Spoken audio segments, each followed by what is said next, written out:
Der Vogel sich sein nascht, möchte gleichen der Scham von der Rost, Terze von den Menschen, aber sie weh wir, die sich zufrieden matt, vergänglichen Stöps, von ihrem ewigen Nascht verliert hun. Hier ein op dem Moor von der Urchlosigkeit gericht, wo sie sich der herrlich geht, von der göttlichen Präsenz entzun, der herrlich geht, von der göttlichen Präsenz entzun.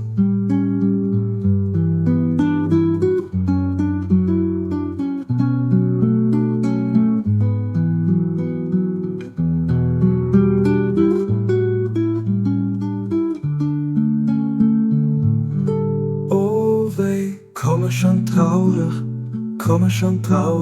wenn's engem Becher, wo sie sich ewig gedreht, von der großen Meere, vom Allerhöchsten, bleibe weiter weg vom strahlendsten Horizont.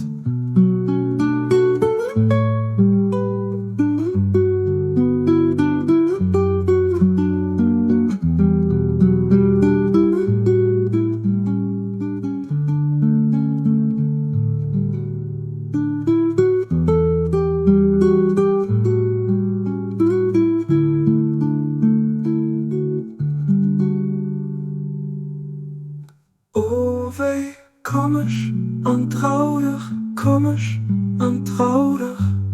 wenn's engem Becher, wo sie sich ewig gedreht, von der großen Meere, vom Allerhöchsten, bleibe weiter weg vom strahlendsten Horizont.